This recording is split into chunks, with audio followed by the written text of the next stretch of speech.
Thank you all for tuning into Big Mama Story Time. Story Time. Don't forget to like, subscribe, comment to my page. Here we go. Hi guys, thank you all for tuning into Big Mama Story Time on today. Today I will be reading to you guys a out of this Disney's Princess 5-minute princess story. Okay, let's get into this.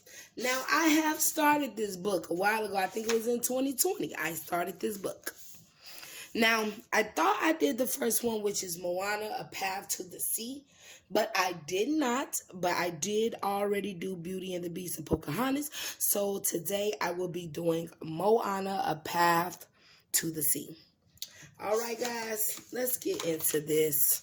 And I will have the descriptions in I will have the links in the description to the rest of the ones that I did. All right, guys, let's get into this. Disney's Princess, A Path to the Sea. Moana loved the ocean. She loved swimming, canoeing, and walking along the shore.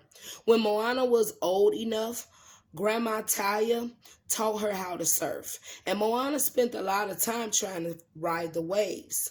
After paddling into the ocean, she would float on her board and wait.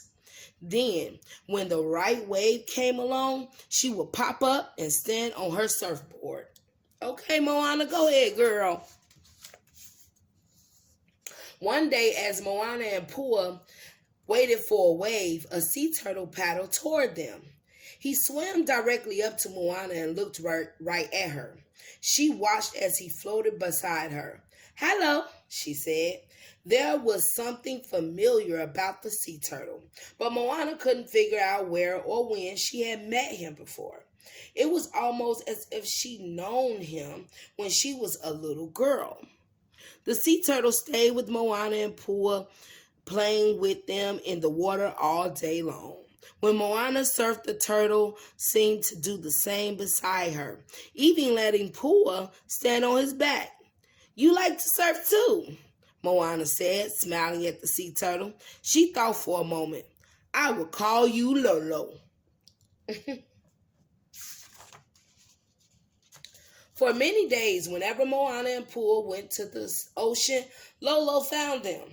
They had fun swimming, surfing, and playing in the waves. One day, Moana stayed on the shore until dark to watch the ocean sparkle with moonlight. That sounds beautiful, guys. "I knew I would find you here," said Grandma Taya, joining Moana on the beach. The two walked under the stars, picking up seashells along the way, until Moana noticed Lolo swimming toward the shore. They watched as the sea turtle crawled up onto the sand and over toward the coconut trees. There, Lolo started digging a hole. "Does he need help?" Moana asked. Grandma Taya shook her head, and the two continued to watch, quietly until Lolo covered the hole and went back into the water. "What was he doing, Grandma?" "Grandma?" asked Moana. "She, you mean?" Grandma Taya said with a laugh. Moana gasped in surprise. "Your turtle friend just laid her eggs in the hole she dug," Grandma Taya said. "Generations of sea turtles lay their eggs right there," she told Moana. "How the baby turtles made their way to the ocean after hatching. And when the females grow up, they come back to lay their eggs," she added. "How do they remember that spot?" Moana asked.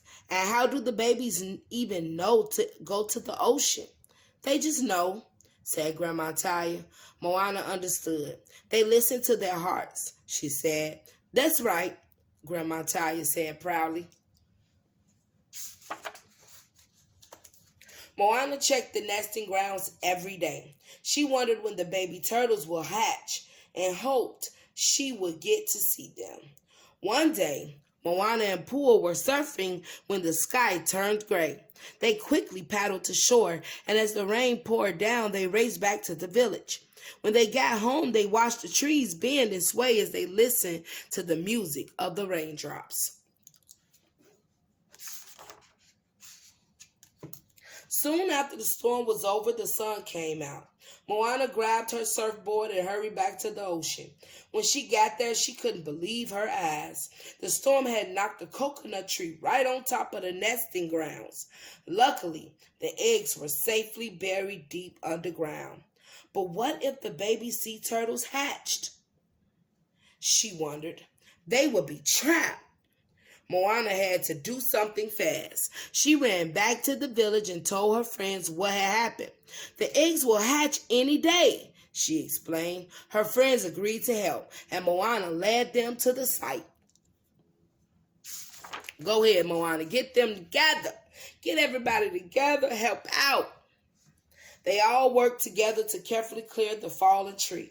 But then, suddenly, they heard a loud crack. Another palm tree had been damaged in the storm, and it was about to fall onto the site. Hurry, urged Moana. Let's push it away from the nest. Everyone gathered around the broken tree. They used all their strength to push until it finally snapped and fell. We did it, cheered Moana, breathing a sigh of relief. The next day, Moana and Grandma Taya were dancing with the ocean waves when Moana saw something moving in the nesting grounds. Grandma, look, she said excitedly. Lolo's eggs were hatching.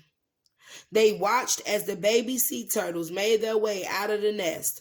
When a seabird swooped in and tried to capture one of the baby turtles, Moana waved her arms and Pua chased the bird away. Moana and her friends protected the newborns. I know that's right, Moana. Determined to see that each and every one made it safely to the water. Let them live. Later that day, when Moana and Pua went surfing, Lolo and her little sea turtles swam around them, paddling and playing together. Moana smiled. She felt great knowing that she had helped Lolo's sea turtles. And there was no better way to celebrate than by enjoying the ocean together. All right, go ahead, Moana. I know that's right. Make that friend. All right, guys.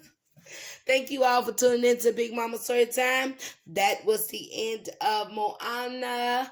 Thank you all for tuning in. Please don't forget to like, share, comment, and subscribe to my page if you haven't done so already. All right, guys. Bye.